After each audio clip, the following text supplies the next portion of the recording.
आकाशवाणी से प्रस्तुत हैं प्रादेशिक समाचार।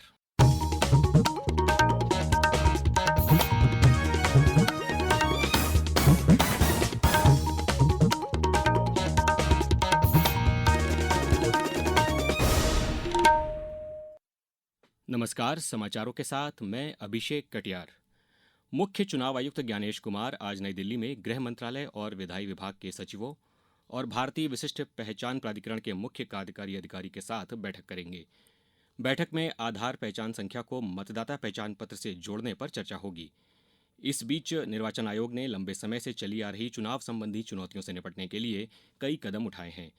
इनमें अगले 3 महीनों के भीतर डुप्लीकेट मतदाता पहचान पत्र के मुद्दे को हल करना शामिल है। इसके अतिरिक्त मतदान केंद्रों पर लंबी कतारों को कम करने के लिए निर्वाचन आयोग ने यह भी घोषणा की है कि भविष्य में किसी भी मतदान केंद्र पर 1200 से अधिक मतदाता नहीं होंगे।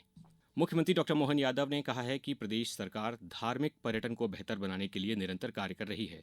उन्होंने कहा कि प्रदेश के सभी धर्म स्थलों के प्रबंधन पर विशेष ध्यान दिया जा रहा है। हमारी सरकार ने हमारे धार्मिक पर्यटन को बढ़ावा देने के लिए पर्याप्त धनराशि का प्रबंधन किया है और इसी सिलसिले में हम लगातार अपने सभी देवस्थान जहां से धार्मिक पर्यटन की पूरे देश और दुनिया से लोगों की आस्था जुटी है उनके प्रबंधन की दृष्टि से लगातार ध्यान दे रहे हैं। खासकर सिमस्त 2028 में ओंकारेश्वर धाम भी बाबा महाकाल की तरह जगमगाए, उतना उस सब में व्यवस्थाओं का प्रबंधन हो ताकि धार्मिक श्रद्धालुओं को कोई कष्ट नहीं हो। इस नाते से हम लगातार ध्यान दे रहे हैं। मुख्यमंत्री ने ओंकारेश्वर स्थित गौमुख घाट पर अवधूत सिद्ध महायोगी श्री दादाजी गुरु की तृतीय चरण मां नर्मदा सेवा परिक्रमा यात्रा के समापन कार्यक्रम में भी हिस्सा लिया। अशोकनगर में करीला मेला शुरू हो गया है। इसमें लगभग 20 लाख श्रद्धालुओं के आने की संभावना है। प्रशासन द्वारा पुख्ता इंतजाम किए गए हैं। पेश है हमारे संवाददाता की एक रिपोर्ट। अशोकनगर में रंग पंचमी के अवसर पर 3 दिवसीय मेले का आयोजन आज से किया जा रहा है, जो 20 मार्च तक चलेगा। करीले में माता जानकी का पुरातन मंदिर स्थित है, जहां माता अपने दोनों पुत्रों लव कुश के साथ विराजमान है। यहां श्रद्धालु देश के अनेक राज्यों से दर्शन हेतु आते हैं और मन्नत पूरी होने पर माता के दरबार में बुंदेलखंड का लोक नृत्य राई करवाते हैं। अशोकनगर करीला से डॉक्टर नीरज शुक्ला की रिपोर्ट।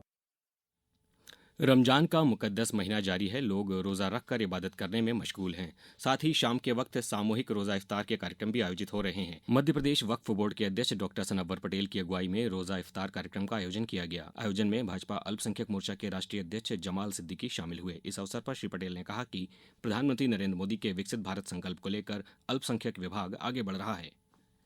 प्रदेश में कल रंग पंचमी पर कई इलाकों में बारिश होने की संभावना है। मौसम विभाग के अनुसार भोपाल, इंदौर, उज्जैन संभाग में बादल छाए रहेंगे और बूंदाबांदी होगी, जबकि जबलपुर, ग्वालियर, चंबल, नर्मदापुरम, रीवा, सागर शहडोल संभाग में तेज आंधी बारिश की चेतावनी दी गई है।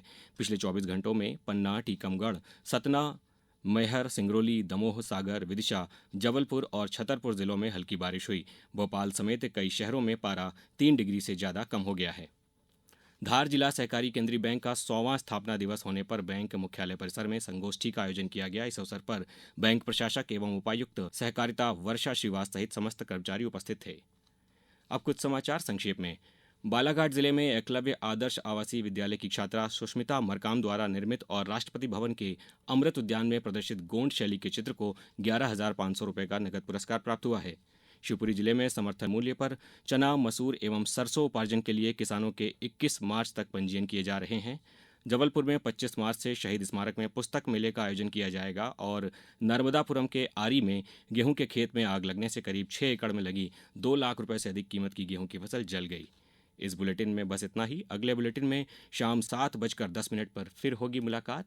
नमस्कार।